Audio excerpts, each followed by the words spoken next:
Salut à tous, comment ça va? Je suis Bruno de la page CFP Lilas et aujourd'hui on va parler un peu des choses à faire à São Paulo ce week-end. D'accord? Bon, je suis actuellement à Suzano, c'est à la campagne, c'est à côté de São Paulo. Je vais vous dire que ici à São Paulo ça fait très froid maintenant, ça commence l'hiver vraiment. On voit ici qu'il y a la pluie et il y a très peu de choses à faire à São Paulo dans ces occasions. Mais voilà. En fait, il y a les festivals à Campos de Jordão. Ça dépend, c'est 1h30, 2h dans São Paulo. C'est une ville à la campagne aussi. Il y a les festivals de l'hiver. C'est une ville très charmante de São Paulo en fait. Parce qu'en réalité, c'est très froid là-bas, normalement. Il y a des gens qui disent que là-bas, en fait, c'est un peu une ville européenne. C'est très différent de la normalité des villes de São Paulo. Et ça donne envie d'aller aussi. Pour les gens de São Paulo, c'est différent. Mais je ne sais pas pour vous, les Français et les Européens. Mais voilà, c'est une chose très intéressante à faire à São Paulo. Aussi, il y a la ville de Paranapiacaba. Paranapiacaba, c'est à côté de São Paulo aussi. C'est 1 heure en voiture.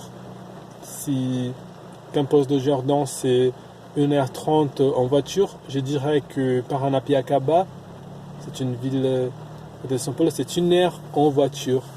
C'est une ville historique de São Paulo. En fait, c'est une ville où les immigrés anglais s'est caché avant, quand ils ont arrivé dans la ville au Brésil, par exemple.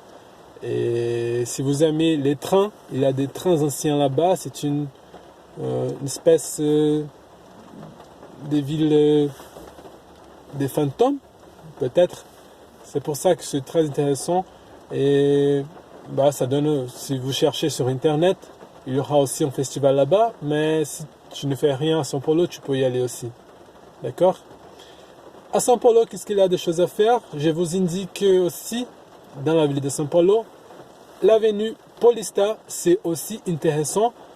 Et une chose intéressante à faire aussi, c'est les théâtres de Fiesp. C'est gratuit. Il y en a deux spectacles là-bas, c'est intéressant. Tata et les Travesseros. C'est un théâtre pour les enfants, mais pour les adultes, c'est aussi bien. Et c'est gratuit.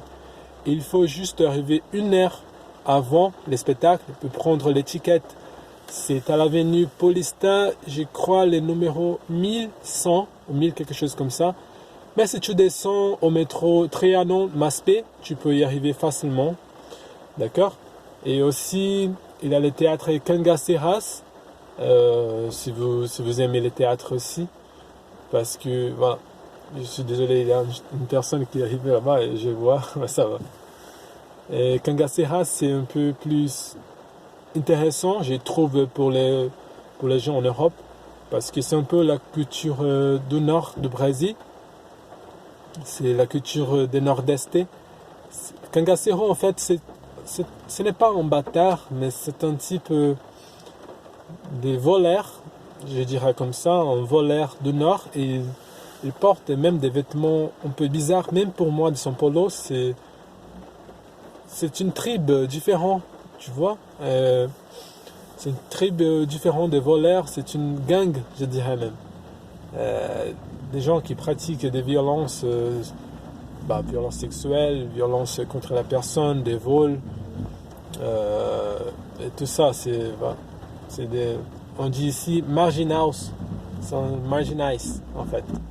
Et c'est très intéressant parce qu'il montre un côté un peu, les côtés de la femme, c'est le focus direct, c'est les femmes qui habitent là-bas et qui fait comme une révolution contre ces gens qui sont très machistes, en fait, misogynes. Vous voyez? Et c'est très intéressant. Moi et ma copine, on la voit et c'est très intéressant. D'accord? Je vous dis ça, mais si je me souviens de quelque chose, peut-être si vous savez... Ah oui! Ah, les foot! Je suis désolé, j'avais oublié totalement les foot. le Brésil est en finale de la Coupe Amérique. Et on aime les foot ici. Et si vous cherchez sur Vila Madalena, je dirais même proche de Beco de Batman. Beco de Batman, c'est ça.